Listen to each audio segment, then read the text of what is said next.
नमस्कार दोस्तों, स्वागत है आपका हमारे YouTube चैनल पर। अगर आप चैनल पर नए हैं तो प्लीज़ चैनल को सब्सक्राइब कर लीजिए और अपने दोस्तों को शेयर कर दीजिए।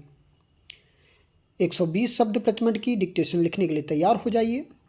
1207 शब्दों का डिक्टेशन है जिसे मैं 10 मिनट में डिक्टेट करूँगा और इसकी PDF आपको टेलीग्राम ग्रुप से मिल जाएगी, जिसका लिंक मैं डिस्क्रिप्शन बॉक्स में दे दूँगा। ठीक है, तो लिखने के लिए तैयार हो जाइए। डिक्टेशन शुरू करते हैं 5 सेकंड बाद।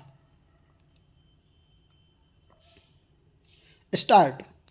अध्यक्ष जी, राष्ट्रपति जी के अभिभाषण पर जो धन्यवाद प्रस्ताव माननीय सदस्य द्वारा सदन में विचार करने के लिए प्रस्तुत किया गया है, मैं उसका समर्थन करने के लिए खड़ा हुआ हूँ।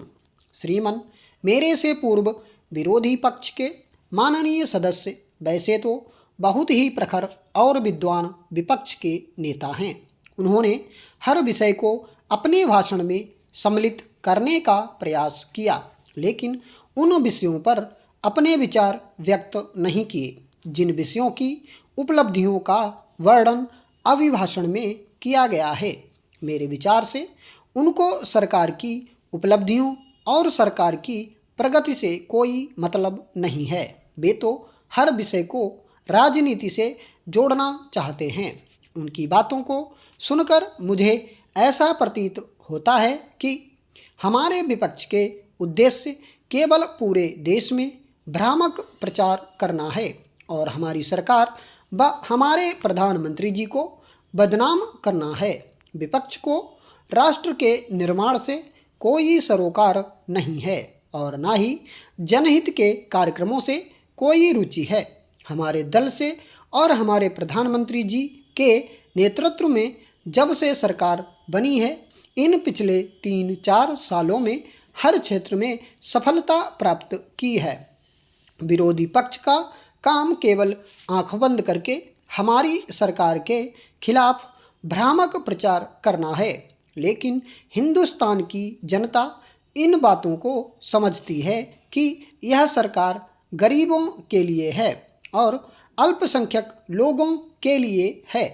जहाँ तक देश में सूखे की स्थिति का सवाल है, महामहिम राष्ट्रपति जी के अभिभाषण में साफ तौर पर बताया गया है कि सूखे की स्थिति से निपटने के लिए और श्रम पर आधारित कार्यों के लिए विभिन्न राज्यों को उनकी आवश्यकता के अनुसार उचित धनराशि दी गई है।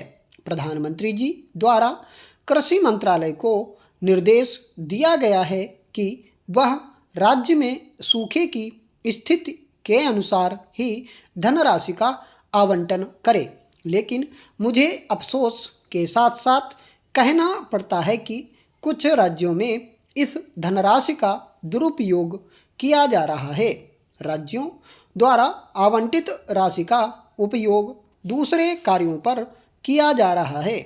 मेरा सरकार से निवेदन है कि जो राशि राज्य सरकार को सूखे से पीड़ित क्षेत्रों के विकास के लिए दी जाती है और राज्य सरकारें उस दिशा में कदम नहीं उठा रही हैं, तो कृषि मंत्रालय द्वारा एक समीक्षा समिति बनाई जाए जो जांच करके अपनी सिफारिशें केंद्रीय सरकार को दे।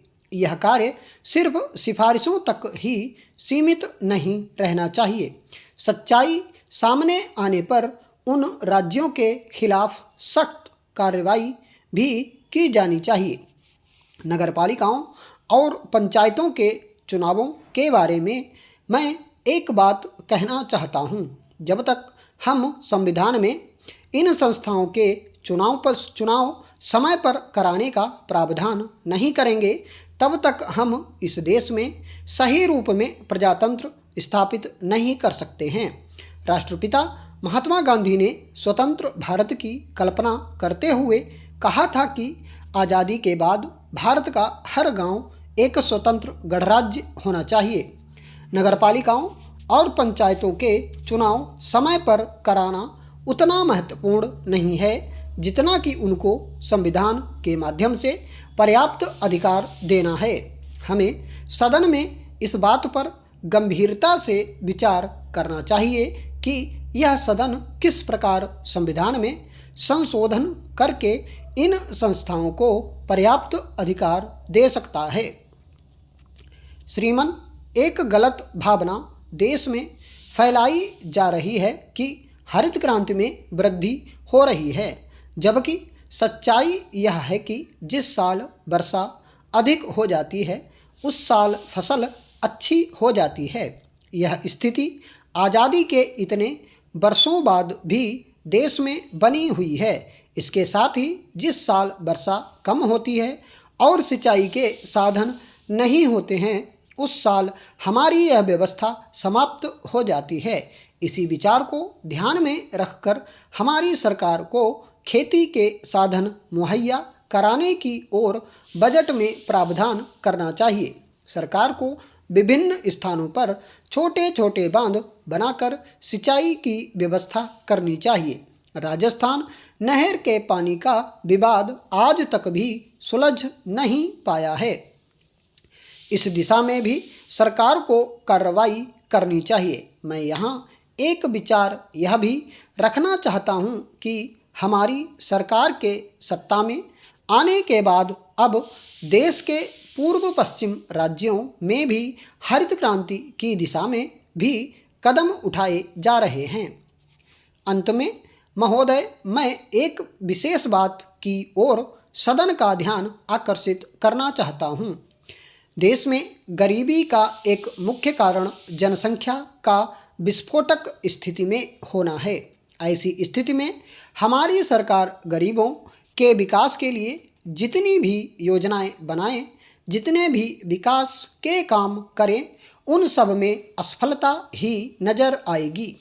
मेरा आपके माध्यम से सरकार से निवेदन है कि हमारी सरकार को जनसंख्या के संबंध में एक राष्ट्रीय नीति बनानी चाहिए। इन शब्दों के साथ मैं अपनी बात समाप्त करते हुए आपको धन्यवाद देता हूँ। महोदय, अब मैं सरकार का ध्यान घोषित राष्ट्रीय गारंटी योजना कानून की ओर दिलाना चाहता हूँ। यह ठीक है कि हमारी सरकार ने अपने घोषणा पत्र में इस कानून के बारे में अनेक वायदे किए हैं और बजट में भी उन्हें परिलक्षित किया है। वास्तव में देखा जाए तो कानून की परिभाषा में शब्दों के प्रयोग में काफ़ी जटिलता है। कानून में यह नहीं बताया गया है कि इस योजना को वास्तव में यदि कार्य रूप में बदल दिया जाता है तो कितना खर्च आएगा और इसके लिए बजट में अलग से क्या प्रावधान है। एक अनुमान के अनुसार यदि सरकार इस योजना के द्वारा देश में 5 करोड़ परिवारों को जोड़ना चाहती है तो इस योजना पर सरकार को करीब 50 करोड़ रुपए खर्च करने होंगे। यदि सरकार काम के बदले अनाज एवं अन्य योजनाओं को घोषित योजना में शामिल करती है तो सरकार को 10 करोड़ रुपए के बजट का प्रावधान करना होगा। वित्त मंत्री जी द्वारा प्रस्तुत बजट में निर्धारित राशि का प्रावधान नहीं किया गया है। मेरा सरकार से निवेदन है कि सरकार इस विषय पर गंभीरता से विचार कर बजट में उचित प्रावधान करने की दिशा में कदम उठाए। अंत में मैं अपनी बात समाप्त करने से पहले मैं एक मुख्य विषय की ओर आपके माध्यम से सदन का ध्यान आकर्षित करना चाहता हूँ और वह विषय है खेलकूद का। ग्रामीण खेलों के विकास के लिए इस बजट में कोई खास प्रावधान नहीं किया जाएगा। अगर इस घोषणा को सार्थक रूप में परिवर्तित करना है तो बजट में स्टेडियम के लिए पर्याप्त राशि का प्रबंध करना होगा। मैं एक खिलाड़ी होने के नाते कह सकता हूँ कि यह एक बहुत ही चिंता का विषय है। जब तक बजट में खेलों के बारे में बजट में प्रावधान नहीं किया जाएगा तब तक कुशल खिलाड़ियों का चयन नहीं होगा। तब तक हमें हर खेल से पराजय ही स्वीकार करनी होगी।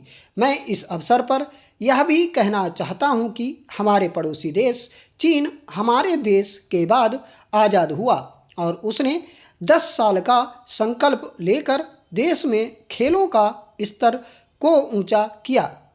मैं सरकार से कहना चाहता हूं कि हमें भी इसी प्रकार के संकल्प को लेकर देश में कुशल खिलाड़ियों की संख्या को ऊंचा किया। मैं सरकार से कहना चाहता हूं कि जब पराजय की स्थिति होती है तो सरकार द्वारा यह भी कह दिया जाता है कि देश में खेलों का स्तर अच्छा नहीं है, जबकि वास्तविक स्थिति कुछ दूसरी ही होती है। स्टॉप।